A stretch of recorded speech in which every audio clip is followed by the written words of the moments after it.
Good morning, students. Yes, say your prayer. Yeah, thank you. நான் ஒரு நல்லாசிரியர். நான் உங்களுக்கு தாயாகவும் தந்தையாகவும் இருந்து முறையாக அன்போடு கல்வியை போதிப்பேன். நான் ஒரு நல்லாசிரியர். நான் உங்களுக்கு தாயாகவும் தந்தையாகவும் இருந்து முறையாக அன்போடு கல்வியை போதிப்பேன். நான் ஒரு நல்லாசிரியர். நான் உங்களுக்கு தாயாகவும் தந்தையாகவும் இருந்து முறையாக அன்போடு கல்வியை போதிப்பேன். Okay, students, take your social science book. Yeah, take page number 114. So geography. So yesterday's class we discussed about migration. Yeah. In today's class we will discuss about the types of migration and consequences of migration. So consequence means importance. That is, so something that happened or follow as a result of something else. Yeah, so consequence of migration. So we will discuss about the different types of migration. Yeah. So migration means so the permanent or semi-permanent change of residence of an individual or group of people over a significant distance. So that is called as migration. Yeah. So today we will discuss about the different types of migration. So based on the movement associated with the various factors, and also we will discuss about the consequences of migration. So the importance of migration. Okay, ma? So in our previous class we discussed about the definition for migration. So migration means so the definition for migration was given by different experts. Yeah. So normally, so migration is defined as the permanent or semi-permanent change of residence of an individual or group of people over a significant distance.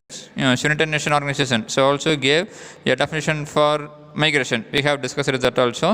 Then so human migration. So to have a close contact with the human history. So from earlier period onwards, so human beings are migrating. So in ancient period, so human migration is for the search of food. But nowadays, so after that, so nowadays, so it changed. So the human migration, the reason for the human migration was changed. So initially he changed his place, so in search of food. Then he began to settle in a particular place and started to practice agriculture. So he domesticated animals. But still, so human beings are migrating, so are moving from place to place, so in search of various factors. So we have discussed that also. Then we discussed about the factors of migration. So the factors so which attract the people towards a location is called as pull factors. The unfavorable factors which make the people to move out from a location is called as push factors. So we have discussed about the various pull factor and push factor. Then the causes for migration, psychological and natural causes, economic causes, then socio-cultural causes, demographic causes, and political causes. So we have discussed so these causes as responsible for the migration. Okay, ma? So today we will discuss about the migration types.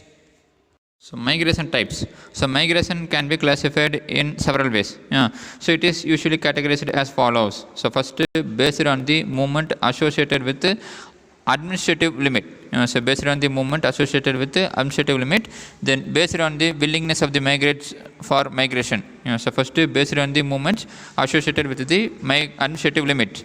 So then based on the willingness of the migrants from migration. Then so based on the duration of stay of migrants in the place of destination. So first, so migration can be classified in several ways. It is usually categorized as the following way.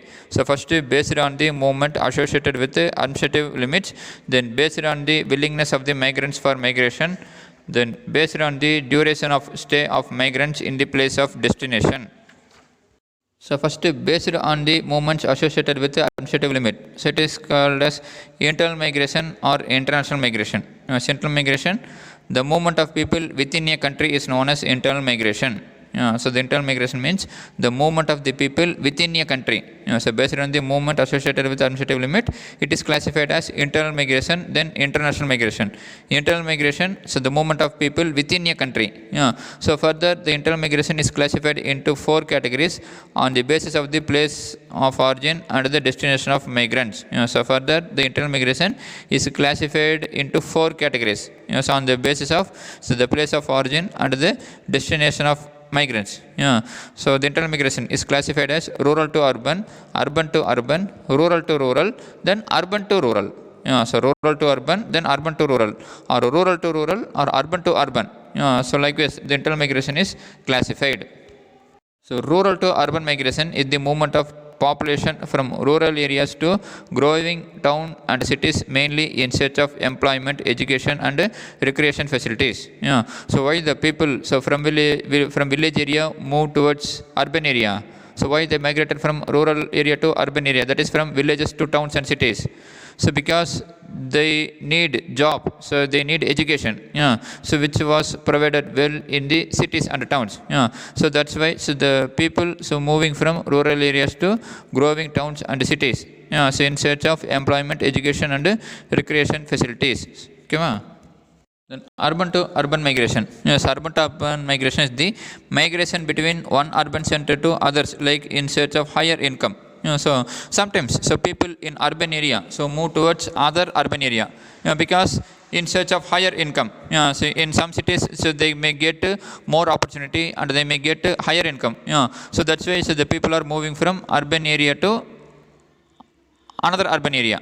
So sometimes so people moving from so one urban center to another urban center, so because so there are various factors. So say for example, so if you are working in a nearby town like Erode means, if you get opportunity in Chennai, Bangalore means, so we wish to go no. Why means so we may get a higher income in that region, so in that urban area. So that's why so people are moving from urban to urban. Rural to rural migration is driven by the fertile land for cultivation and other sociological factors like marriage, etc. So rural to rural migration, so from village to village. Yeah. So so the daily wages. So who depends on agriculture. Yeah. So they often so move from place to place. So they often move from village to village. Yeah. So during the so harvesting time or during the cultivation period, so some people so move towards the fertile region. Yeah. And also other factors like marriage. So if women get married means so they migrated from their home village to so another village. So this is also a type of migration. So rural to rural migration. Then urban to rural migration. So some people so they move towards village from cities. So because they wanted to lead a pure non-pollution life. So urban to rural migration is the movement from urban centers to rural areas to get rid of the urban problems and returning to native places after the retirement from their job. So some people so who work in the cities, so after their retirements wanted to return to their native village. And also some people wanted to avoid the urban problems, so like pollution, so water drainage, so water scarcity, so noise pollution, so like that.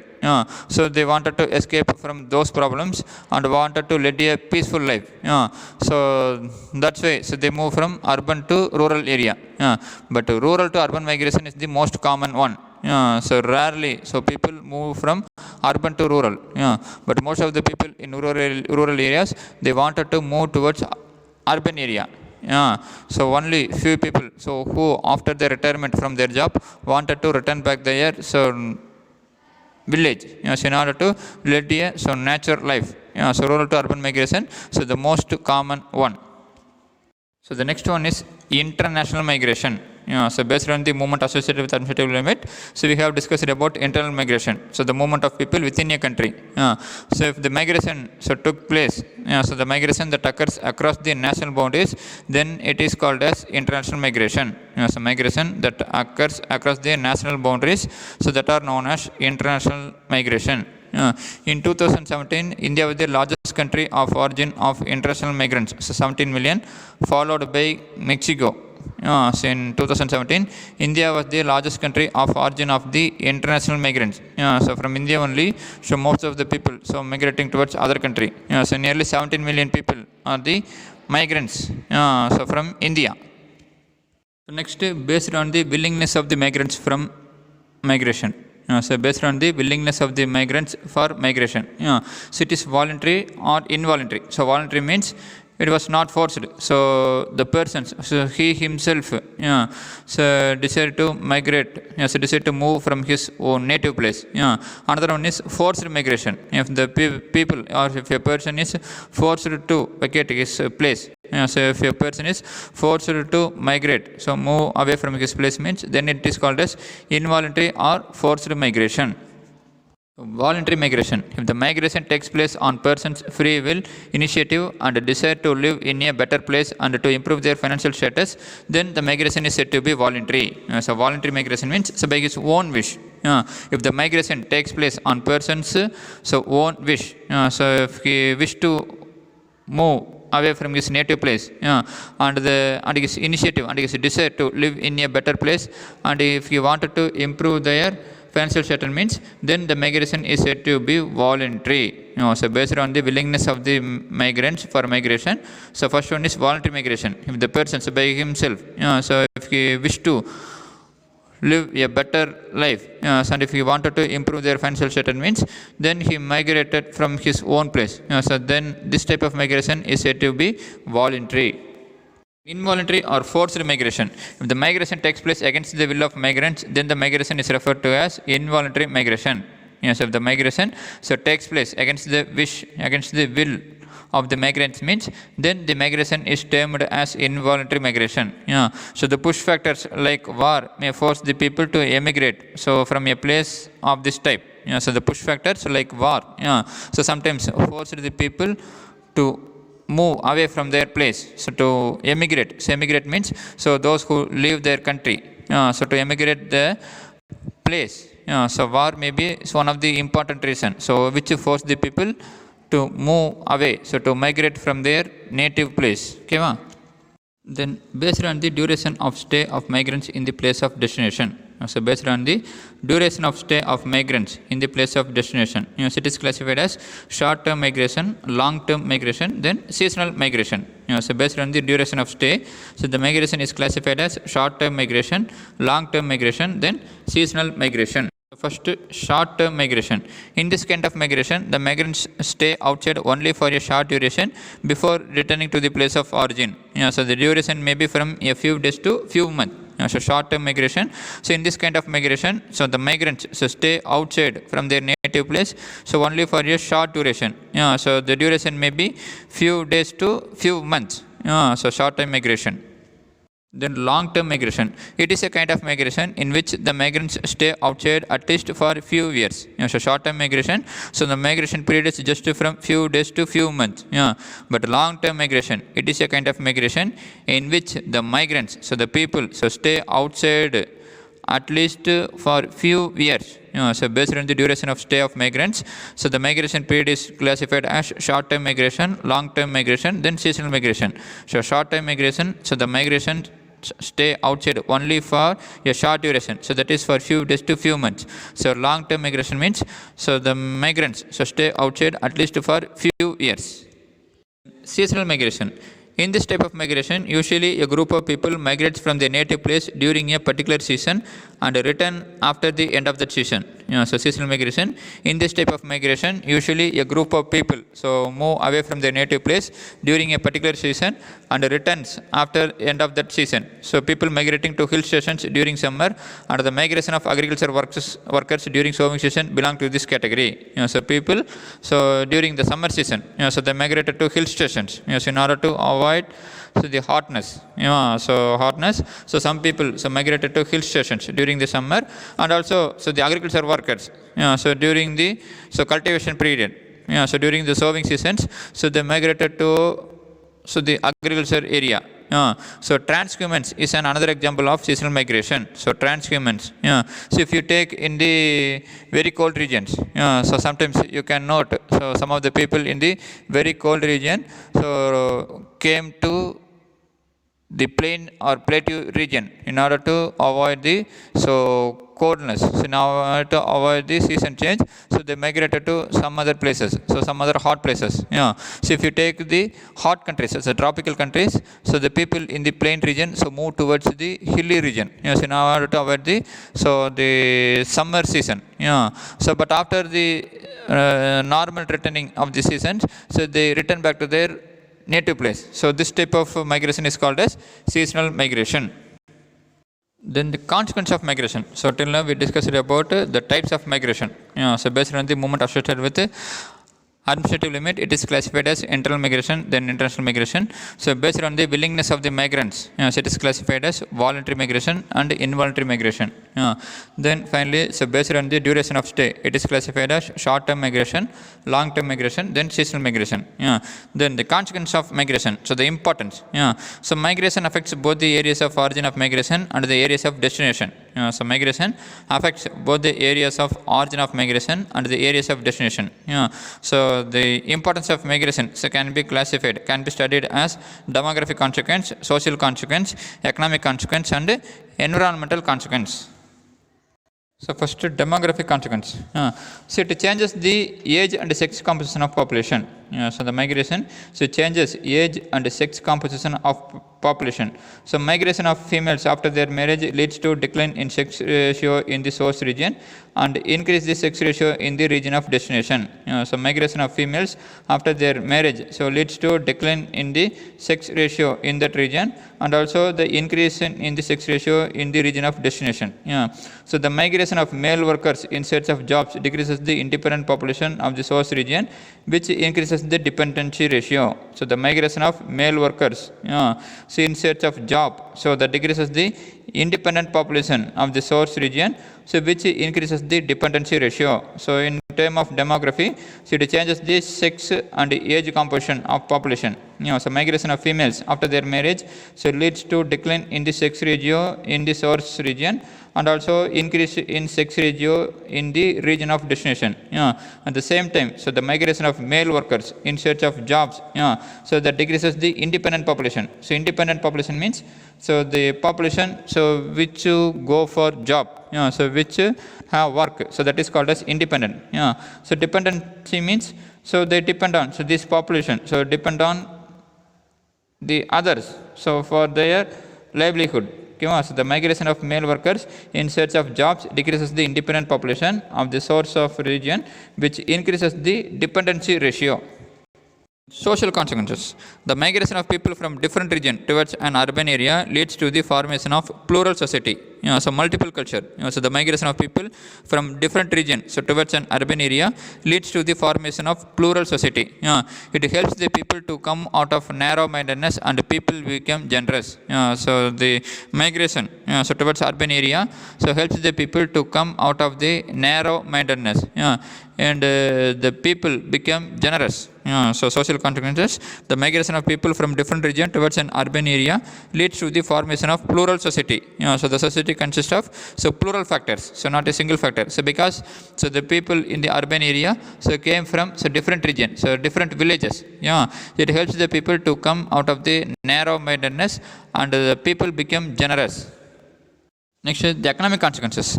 The migration of more people from overpopulated to underpopulated regions result in the imbalance of resource population ratio. So the migration of people from overpopulated region to low population region result in the imbalance of the resource population ratio. In some cases, the regions of over and underpopulation may become the regions of optimum population.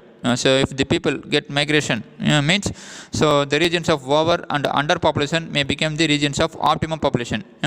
So migration may influence the occupational structure of the population of an area. So migration may affect the occupational structure, so the working structure of the population of an area. So through this, it will certainly affect the economy of the region also. So through this, so the migration also affect the economy of the region also. So brain drain is an important factor in migration. So brain drain means the migration in which skilled people from economically backward countries move to developed countries in search of better opportunities. So brain drain is another important problem in migration. So brain drain means the movement of highly skilled and educated people to a country where they can work in better economic condition and earn more money. So the skilled persons, so they leave their country, so which may be economically backward, and they move towards the developed countries in search of better employment. So this leads to the backwardness in that region. So this is called as backwash effect. So brain drain refers to the migration in which skilled people from economically backward countries move towards the developed countries in search of better opportunities. So this lead to the backwardness in the source region, in that region. This is called as backwash effect. Then environmental consequences. So in case of environment, so large scale movement of people from rural to urban areas causes overcrowding in cities and put heavy pressure on the resources. So large scale movement of people from rural to urban area causes overcrowd in cities. It leads to rapid growth of cities. So the overpopulation in urban areas leads to the pollution of air, water and soil. So the overpopulation in urban area leads to the pollution of air, water and soil. Also scarcity of drinking water, lack of space for housing, traffic congestion and poor drainage are the common environmental problems prevail in urban areas. So because of the migration of people, so the movement of people from rural to urban areas, so the cities are facing a lot of problems. So the scarcity of drinking water, so the lack of space for housing, so traffic problems and poor drainage. So the common environmental problems so that existed in urban areas. So the lack of space for housing and the rising of land cost led to the formation of slums. So because of the movement of people, so the large scale movement of people from urban to rural, from rural to urban areas, so there was a demand for house, so there was a demand for land in the urban regions. So the lack of space for housing and the rising of land so led to the formation of slums in the urban areas. Okay students, so today's class we discussed about the types of migration and then the importance of migration. So based on demographic, so social, economic and environmental. So migration, so there is positive and negative effect. So positive effect also negative effect is there. In case of demography, so there is a change in age and sex composition in the particular area. Then social consequences, so it leads to the formation of plural society. If you take economic consequences, so there is both positive and negative effect. So if the people so move from the, if the skilled persons so left their country, economically backward country and move towards developed countries, means it is good for them. So they can improve their economic status. But if you take economically backward country, so it leads to the backwardness in that region. So that is called as backwash effect. Environmental consequence. So if the people move from, if the large scale of people move from rural to urban areas, means it results in overcrowding and also it causes pollution. So there is a demand for house and there is a increase in land cost. Okay, so and also so the formation of slums. So these are the so consequences of migration. So these things only we have discussed in today's class. Okay, students, take your textbook. So take page number 116. So read the heading consequences of migration. So textbook reading. So include demographic consequences, social consequences, economic consequences and environmental consequences. So stand up and read it loudly. So it will help to improve your reading knowledge. So you are in home so nearly for more than 1 year. So we don't know so when the schools will get reopened. So hope it will reopen soon. So you have to practice. So you have to improve your reading skill. Okay, so stand up and read it loudly. Okay, students. Then homework. So today write detailed question. So take page number 121. 7th kilometer, answer in paragraph. Sand question. Explain in detail about the various causes of migration. So for answer, take page number 113.